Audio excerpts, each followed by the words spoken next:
Welcome to the Pizza Party. My name is Troy from troysweb.com. Visit my website to find links to all of my YouTube channels. They don't all have content at the moment, but subscribe to everything, and eventually you'll get notifications that hey, I I made something. Anyway, the green Buy Me a Pizza button is the same thing as Buy Me a Coffee, Buy Me a Beer. Same company, same credit card processor, no risk. But I thought it was cute to say buy me a pizza because I make pizza and all I need is meat and cheese, dude. Um, Someday I hope to do a fundraiser for a pizza oven, but that's a story for another day. Today we're going to talk about this guy. And this is built upon one of the many pizza crust mixes that are available in the world. However, I live in a town with only 10,000 people.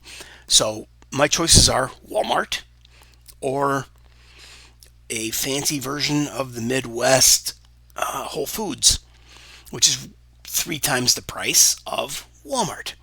But they do have a pizza crust mix in an envelope, which I'm going to show you right here. Well, this is the great value version. So all you need is the bottom left here is my measuring cup. The upper left is the white plastic mixing bowl, and in the right hand side of the screen you can see it's from Walmart, great value, thin and crispy pizza crust mix. Yay! So I mixed that up according to the directions, and then I covered it, and I left it in the mixing bowl. So there you can see the wad of dough, the wrapper, just for the photo, and then I have this little cheesy, crappy, super thin, warping, twisty, benting, like not sturdy, garbage 12-inch pizza pan. Don't buy that. Whatever you do, don't buy that. Buy something far more substantial. This thing was like $6. Um, Wait until you have 15 or $20 and get something more substantial. But anyway, I put some olive oil on there and some cornmeal. I didn't want this crust to stick. And then I poked a bunch of holes in the crust or the dough after I, smooshed it out into a 12-inch, close as I could get to a 12-inch circle. And then I par baked it or pre-baked it. Par bake, pre-bake, one and the same. Somebody out there is going to argue with that point, but whatever.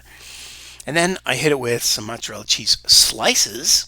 And the reason I perforated the crust like that with all those holes from the fork was because I knew I was going to throw down a membrane of cheese. And if I didn't do a membrane of cheese and I threw sauce right on there, a lot of that sauce probably would have leached through the holes in the fork perforations that I made. But I wanted the heat to be able to bubble up through the crust and hit that cheese and melt it. And then the cheese melts and it goes down and it fills up the holes in the crust. At least that was my thought process. So anyway, I might be totally wrong, but I'm a dancing fool. Anybody? Huh? Anybody? Any guesses? Frank Zappa. Look it up. Dancing fool. All right, let's move on. I have something you don't have, and you probably never will, and that is garden tomatoes that I roasted in the oven. The little dark splotches are charred tomato skins. The green pieces are bell peppers. So I grew bell peppers this summer, and well, I grew a bunch of peppers. Bell peppers, jalapenos, serrano. Oh, did I have cherry tomatoes or cayenne? No, that was last 2 years, or last year. Anyway, I got a ton of stuff in my fridge, dude. I got peppers galore and tomatoes galore and roasted tomato sauce like nobody's business. So I'm sorry you're not going to get this. But all you have to do is buy some tomato sauce and maybe some crushed tomatoes, mix them up in a bowl, splash them onto the pizza crust on top of your cheese, and you're good to go. Now look at this. Holy moly. Let's first of all look at the perimeter here. See the perimeter outside the 12-inch garbage pizza pan I told you about? I have a 16-inch pizza screen.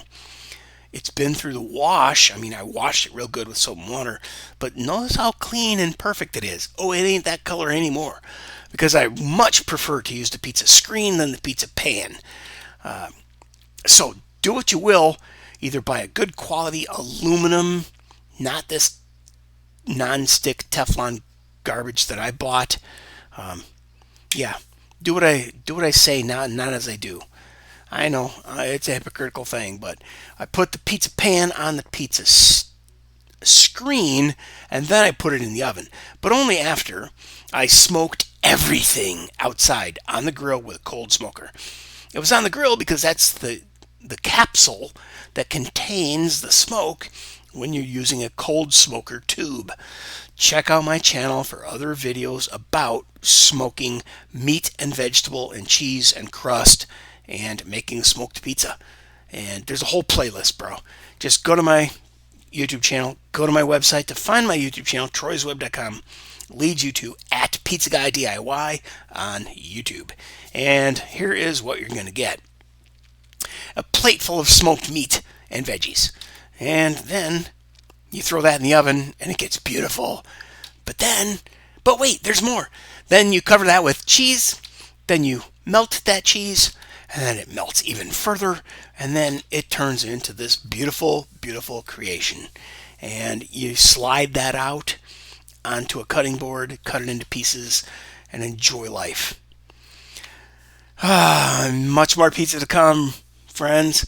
So, thanks for coming to the party, and hopefully you will subscribe, like, share, and leave a positive comment, because if nobody tells me I'm doing a good job, I'm just going to go start a different channel. Yeah, that's the way it works, man. Adios.